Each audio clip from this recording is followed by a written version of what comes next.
សហរដ្ឋអាមេរិកហើយនិងអ៊ីរ៉ង់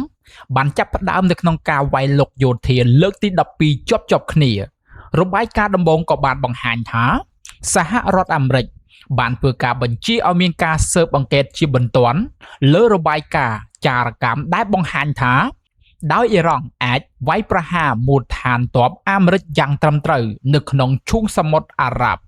នេះបង្ហាញអំពីកិច្ចសហប្រតិបត្តិការដែលអាចធ្វើទៅបានរវាងអ៊ីរ៉ង់ហើយនិងរុស្ស៊ីដោយអ៊ីរ៉ង់ធ្វើការវាយប្រហារយ៉ាងធ្ងន់ធ្ងរទៅលើមូលដ្ឋាន CIA របស់អាមេរិកនៅក្នុងតំបន់ IRGC ក៏បានបង្ហាញថាពួកគេបានបើកការវាយប្រហារដោយយន្តហោះគ្មានមនុស្សបើកហើយនិងមីស៊ីលទៅលើមូលដ្ឋានយោធារួមទាំងមីស៊ីលដែលមានសមត្ថភាពជ្រាបចូលទៅក្នុងប្រព័ន្ធរ៉ាដាដែលប្រើប្រាស់សម្រាប់នៅក្នុងការកំណត់គោលដៅដោយប្រព័ន្ធការពារដែនអាកាសអាមេរិកដូចជាថាត់ហើយនិងប៉ាធីយ៉ូតផងដែរដោយមេបញ្ជាការកណ្ដាលរបស់អាមេរិក CENTCOM ក៏បានរាយការណ៍ព័ត៌មានជាថ្មីថានៅថ្ងៃទី23ខែកក្កដាកន្លងមកប្រតិបត្តិការរយៈពេល5ម៉ោងបានកំណត់គោលដៅហើយនឹងធ្វើការបំផ្លាញឃ្លាំងមីស៊ីលរបស់ប្រទេសអ៊ីរ៉ង់មូលដ្ឋានយន្តហោះគ្មានមនុស្សបើកហើយនឹងប្រព័ន្ធការពារដែនអាកាសនៅភាគខាងលិចនៃប្រទេសអ៊ីរ៉ង់និងតាមបណ្ដោយព្រំដែនជាមួយនឹងអ៊ីរ៉ាក់ការវាយប្រហារនេះបានបណ្ដាលឲ្យមានការខូចខាតយ៉ាងធ្ងន់ធ្ងរទៅដល់ហេដ្ឋារចនាសម្ព័ន្ធយោធាជាពិសេសផ្លូវដឹកជញ្ជូនដ៏សំខាន់អាជ្ញាធរអ៊ីរ៉ង់ក៏បានរាយការណ៍ថា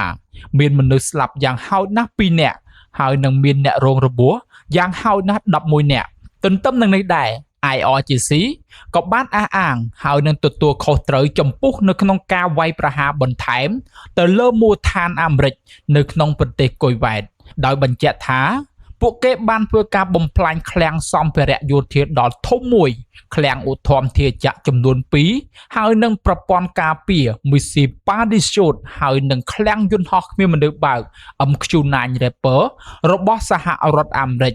នៅក្នុងមូលដ្ឋានទ័ពអាកាស Ali Al-Salam ដោយការវាយប្រហារនេះបានកំណត់គោលដៅតែធ្វើឲ្យសមត្ថភាពយោធាអាមេរិកមានការចុះខ្សោយមុនពេលអាវុធទាំងអស់នេះ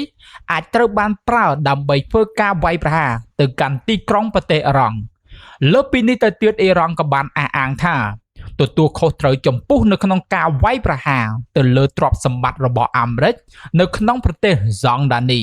ដោយធ្វើការបញ្ជាក់ថាពួកគេបានបំផ្លាញស្ថានីយ៍រ៉ាដានៃប្រព័ន្ធការពារមីស៊ីលថាត់ក៏ដូចជាប្រព័ន្ធមីស៊ីលប៉ាធីយ៉ូតប្រព័ន្ធរ៉ាដាព្រមានប្រឆាំងរ៉ុកែតហើយនឹងកាំភ្លើងធំ CRAM ផងដែរនេះត្រូវបានចាត់ទុកថាវាមានសារៈសំខាន់ខ្លាំងណាស់សម្រាប់នៅក្នុងការពារដែនសមុទ្រហើយនិងដែនអាកាសរបស់កងទ័ពសម្ព័ន្ធមិត្តនៅក្នុងតំបន់របាយការណ៍ស៊ើបការណ៍សម្ងាត់របស់អាមេរិកក៏បានបង្ហាញថាអ៊ីរ៉ង់បានបង្កើតមីស៊ីលផ្លោងហើយនឹងមីស៊ីលបញ្ជាទិសហើយនឹងយន្តហោះគ្មានមនុស្សបើកប្រដាប់អាវុធដែលមានសមត្ថភាពចូលទៅជិតគោលដៅដែលមានកន្លងហើយនឹងល្បឿនលឿនខុសៗគ្នារួមផ្សំជាមួយនឹងការប្រើប្រាស់យន្តហោះបញ្ឆោតនិងមូលដ្ឋានបាញ់បង្ហោះរាយប៉ាយទាំងនេះបានធ្វើឲ្យមានការកាត់បន្ថយប្រសិទ្ធភាពនិងប្រព័ន្ធការពារដែនអាកាសរបស់អាមេរិកបានយ៉ាងច្រើនដូច្នេះទោះបីជាមីស៊ីលហើយនឹងអាវុធដែលចូលមុខភាគច្រើនត្រូវបានស្ទាក់ចាប់ឬក៏បំផ្លាញក៏ដោយក៏មួយចំនួនតូចអាចធ្វើការជ្រាបចូលទៅក្នុងការការពារហើយនឹងបណ្ដាលឲ្យមានការខូចខាតយ៉ាងធ្ងន់ធ្ងរផងដែរ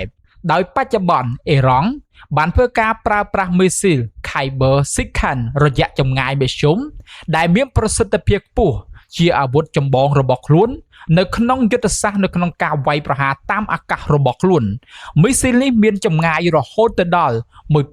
1450គីឡូម៉ែត្រដែលធ្វើដំណើរនៅក្នុងល្បឿនលឿនជាងសំឡេង 2.3 ម៉ាចនិងមានប្រព័ន្ធរ៉ុកែតរកផ្កាយរណបដែលមានភាពជាក់លាក់ខ្ពស់ជាមួយនឹងក្បាលគ្រាប់ដែលមានសមត្ថភាពកែតម្រូវទិសដៅរបស់វាដើម្បីកិច្ចអំពីប្រព័ន្ធការពារដែនអាកាសប្រកបទៅដោយប្រសិទ្ធភាពនិងកិច្ចអំពីការចាប់ពីការបាញ់មីស៊ីលដើម្បីការពារវាយប្រហារតបតទន្ទឹមនឹងនេះដែរទីភ្នាក់ងារសារព័ត៌មាន Reuters ក៏បានរាយការណ៍ថាដោយបានដកស្រង់ប្រភពសន្តិសុខថាអ៊ីរ៉ង់បានធ្វើការបញ្ជូនយន្តហោះគ្មានមនុស្សបើក ដើម្បីវាយប្រហារមូលដ្ឋានរបស់ទីភ្នាក់ងារស៊ើបការសម្ងាត់របស់អាមេរិកហៅថា CIA នៅក្នុងតំបន់ឈូងសមុទ្រប៉ែកហើយកំពុងស៊ើបអង្កេតថាតើប្រទេសរុស្ស៊ីប្រហែលជាបានជួយនៅក្នុងការផ្ដល់ព័ត៌មានដើម្បីធ្វើការចាក់សោគោលដៅដែលអាចរួមបញ្ចូលនៅក្នុងការគ្រប់គ្រងជាមួយនឹងរ៉ាដាដ៏ទំនើបហើយនឹងបច្ចេកវិទ្យាយន្តហោះគ្មាននៅបើកដែរឬទេនេះបន្ទាប់ពីការរកឃើញថាការវាយប្រហារនៅក្នុងអារ៉ាប៊ីសាអូឌីតពាក់ព័ន្ធជាមួយនឹងការប្រើប្រាស់យន្តហោះគ្មាននៅបើកសាហេតចំនួន2គ្រឿងដែលត្រូវបានធ្វើឲ្យប្រសើរឡើងជាមួយនឹងបច្ចេកវិទ្យារបស់រុស្ស៊ីយន្តហោះគ្មាននៅបើកដំបូងបានបុកចូលទៅក្នុងចំណុចងាយរងគ្រោះមួយនៅលើរចនាសម្ព័ន្ធខាងក្រៅនៃស្ថានទូតអាមេរិកដើម្បីបង្កើតជាផ្លូវមួយមុនពេលយន្តហោះគ្មាននៅបើកទី2ហោះកាត់ច្រកចូលហើយបានបំទុះឧបករណ៍ផ្ទុះយ៉ាងត្រឹមត្រូវមិនមានរបាយការណ៍អំពីការស្លាប់ឬក៏អ្នករងរបួសនោះទេលើពីនេះទៅទៀតយោធាអ៊ីរ៉ង់ក៏បានធ្វើការប្រើប្រាស់យន្តហោះគ្មានឬបើកជាអាវុធចម្បងដើម្បីបង្កើនគោលដៅคล้ายៗសម្រាប់ប្រព័ន្ធបាញ់មីស៊ីលរបស់អាមេរិកនៅក្នុងទីតាំងផ្សេងៗនៅក្នុងមជ្ឈមបពាចំនួនយន្តហោះគ្មានបើកដល់ច្រើនដែលត្រូវបានដាក់ពង្រាយបានធ្វើឲ្យមានការស្ទាក់ចាប់និងមានការលំបាកផងដែរសូម្បីតែមីស៊ីលរបស់អាមេរិកអាវុធអ៊ីរ៉ង់ដែលមានភាពជាក់លាក់ខ្ពស់នឹងជ្រាបចូលទៅក្នុងដែនអាកាសនិងប្រព័ន្ធការពារដែនអាកាសដើម្បីទៅដល់គោលដៅរបស់ពួកគេនេះគឺជាមូលហេតុដែលសហរដ្ឋអាមេរិកបានអះអាងថាអ៊ីរ៉ង់នៅពេលបច្ចុប្បន្ននេះមិនមានមីស៊ីលគ្រប់គ្រាន់ដើម្បីវាយប្រហារហើយនឹងបំផ្លាញប្រទេសនានានៅមជ្ឈមបពានោះទៀតទេតាមពិតទៅអ៊ីរ៉ង់នៅតែមានឃ្លាំងអាវុធមីស៊ីលរយៈចម្ងាយឆ្ងាយហើយនឹងមីស៊ីលល្បឿនលឿនជាងសំឡេងប៉ុន្តែអាវុធចម្បងរបស់ប្រទេសអ៊ីរ៉ង់គឺយន្តហោះគ្មានមនុស្សបើកដោយទន្ទឹមនឹងនេះដែររដ្ឋមន្ត្រីបរទេសអ៊ីរ៉ង់លោកបាអារ៉ាឈីក៏បានបញ្ជាក់ថាអ៊ីរ៉ង់មិនមានរោងចក្រនុយក្លេអ៊ែរសម្ងាត់ណាមួយឬក៏អ្វីដែលគេស្គាល់ថាជាភ្នំដោយដែលសហរដ្ឋអាមេរិកបានចោទប្រកាន់នោះទេ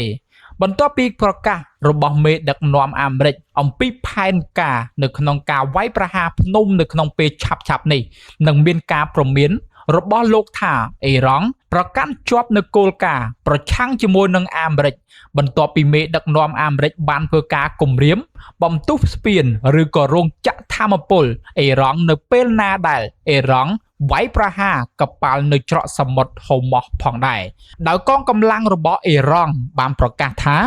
ប្រសិនបើសហរដ្ឋអាមេរិកធ្វើការវាយប្រហារហេដ្ឋារចនាសម្ព័ន្ធរបស់អ៊ីរ៉ង់តាមការគំរាមកំហែងអ៊ីរ៉ង់នឹងវាយប្រហារហេដ្ឋារចនាសម្ព័ន្ធប្រេងអូស្មန်និងអាគីសនីក៏ដូចជាសេដ្ឋកិច្ចរបស់តំបន់នឹងទប់ទល់និងទប់ស្កាត់ការនាំចេញប្រេងណាមួយអ្នកនាំពាក្យយោធាអ៊ីរ៉ង់ម្នាក់ក៏បាននិយាយថាសង្គ្រាមបានចូលដំណាក់កាលថ្មីមួយហើយយោធាអ៊ីរ៉ង់បានធ្វើការត្រៀមខ្លួនរួចជាស្រេចជាងពេលណាទាំងអស់ដើម្បីប្រឈមជាមួយនឹងការវាយប្រហារទៅលើទឹកដីគោកដែលអាចនឹងកើតមានលោកក៏បានប្រមានផងដែរថាយោធាអ៊ីរ៉ង់បានធ្វើការត្រៀមខ្លួនរួចជាស្រេចនៅក្នុងការប្រើប្រាស់យុទ្ធសាស្ត្រថ្មីដើម្បីធ្វើការសងសឹកប្រសិនបើសហរដ្ឋអាមេរិកបន្តនៅក្នុងការវាយប្រហាររបស់ខ្លួននៅលើប្រទេសភាគខាងត្បូងរបស់ប្រទេសអ៊ីរ៉ង់និងហេដ្ឋារចនាសម្ព័ន្ធសំខាន់របស់ខ្លួនដោយក្រឡេកទៅមើលផ្នែកមួយទៀតនៃក្រុមហូទីយេម៉ែនបានអះអាងទទួលខុសត្រូវចំពោះនៅក្នុងការវាយប្រហារ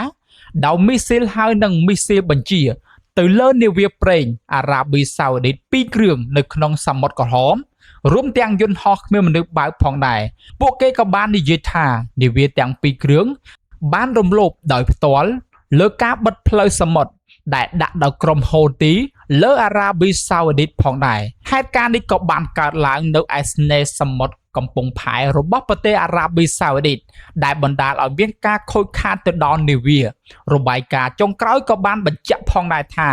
សមាជិកនាវិកទាំងអស់មានសុវត្ថិភាពរហូតមកដល់ពេលនេះនាវាដឹកប្រេងនិងនាវាដឹកទំនិញចំនួន8គ្រឿងបានបង្វែរទិសដៅទៅកាន់សមុទ្រក្រហមចាប់តាំងពីក្រុមហូទីបានធ្វើការប្រកាសបិទផ្លូវសមុទ្រប្រឆាំងជាមួយនឹងអារ៉ាប៊ីសាអូឌីតដោយធ្វើការហាមឃាត់នាវាទាំងអស់ មិនឲ្យចូលទៅក្នុងកំពង់ផែអារ៉ាប៊ីសាអូឌីតនៅក្នុងសមុទ្រក្រហមសូមជួយ share វីដេអូនេះជាបន្ទាន់ដើម្បីឲ្យពិភពលោកបានដឹងការពិតសូមពេលមើលជួយចុច Subscribe Like និង Share ដើម្បីកុំឲ្យខកខាននៅព័ត៌មានថ្មីៗផងដែរ